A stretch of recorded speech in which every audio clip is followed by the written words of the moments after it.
Congrats! Hello, you absolute lovelies. I am just walking out of Jurassic World Rebirth, and this is going to be a full non-spoiler review for quite the experience. I love Jurassic Park. I love The Lost World. I like Jurassic Park 3, and Jurassic World 1, 2, and 3 are movies that came out.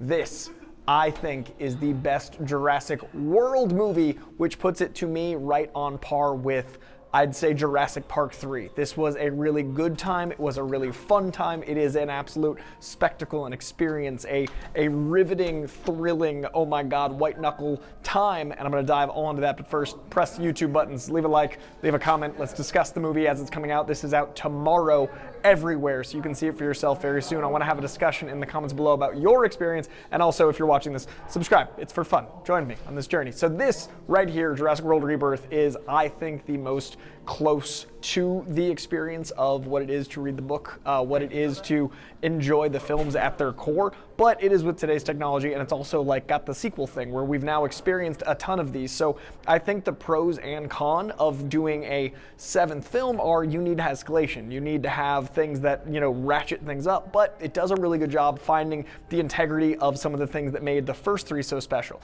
The reason I think it's the closest to Jurassic Park 3 is it kind of has that thing where it feels like a amusement park ride, and that I think is the strength of 3 as well as the strength of this one. The entire time you are captivated, you are riveted, you are literally on an amusement park ride with those set pieces, but that's also some of the weaknesses. Sometimes the set pieces, much like with Jurassic Park 2, The Lost World, feel like they're a contained set piece that sets up the next one. So in the same strength, there's also the weakness of each individual moment feels like it's setting up a set piece. So the stakes are kind of tricky because you know you're building in and out of that window. But it also has a lot of elements of the first film. I think the best of them. I think Jurassic Park 1 is one of the rare 5-star films of all time. I've rated 4,000 movies. I've given 25 of them 5 stars. Jurassic Park is one of them. And I think this does share some of the elements of really stressing the human experience. I do think a lot of the relationships work. I think more relationships work than don't.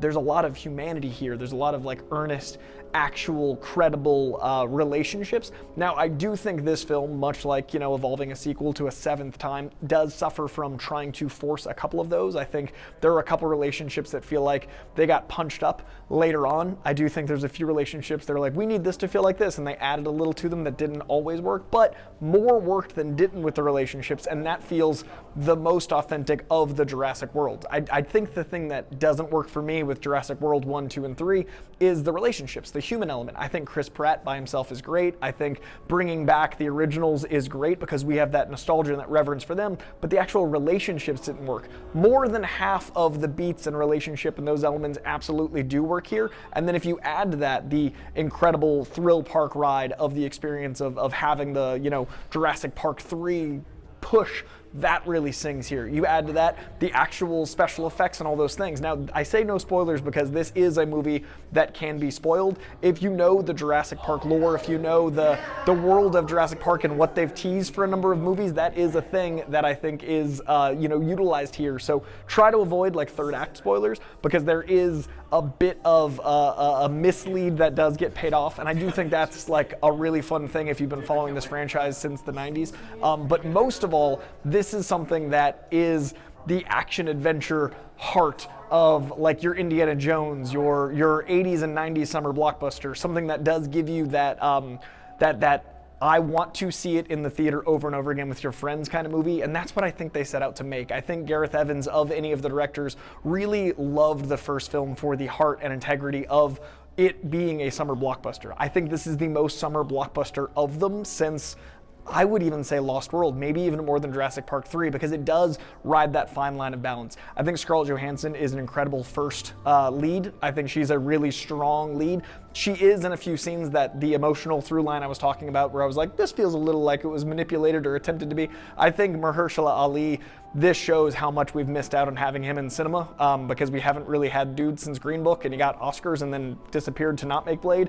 This shows you why Blade should exist. This shows you why that dude is absolutely a star. I think one of the things that surprised me most is Jonathan Bailey in Wicked is charm incarnate, and he's actually able to seem nerdy here. He's able to play up some of the nerdiness, the dialogue, the exposition, a lot of the really heavy stuff that's hard to do. He nails that stuff. I would not have clocked that he was the same dude from Wicked, so that is really impressive.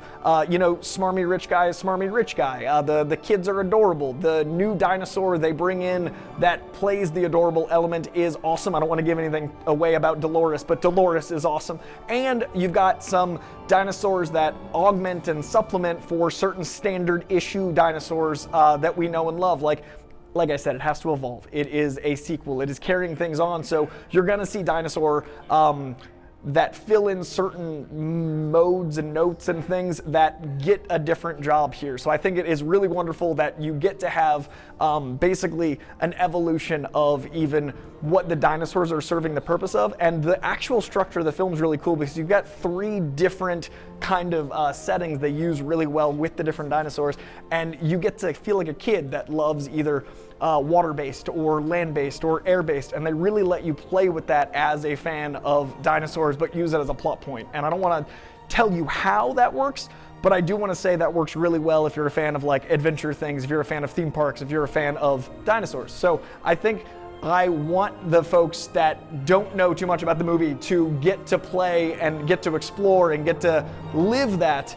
But I also want to encourage people that love dinosaurs to really like sink their teeth into the mythology of like getting to see an ankylosaur, getting to see a new type of pterodon, getting to see like different carnivores in different environments. And there is, now that you're this deep in this review, this is 6.5 minutes in the review, I will give a context, kind of, not spoiler, but there is a scene from the Michael Crichton Jurassic Park that didn't get into the first 3 films, and they use that scene in this film. There's an actual like OG canon Jurassic Park scene that I think is so cool that makes it into this film, and it is one of the best scenes in Jurassic Park. It is one of the best, I think, of the franchise in all 7 of giving you that fear, that excitement, that love of dinosaurs, and the dinosaur they use in particular is a beloved favorite of mine. So getting to see that scene that I've dreamed of all these years later and getting to see it all fleshed out was really special with today's technology. So those are the positives. Negatives, as I said, some of the relationships are a little heavy-handed. I think some of the saccharine sweet moments play a little saccharine sweet and not quite as authentic. I think there are relationships that feel like a studio gave a note and then an audience gave a note, and then those things kind of conflict. And most of all, I think there are beats that don't quite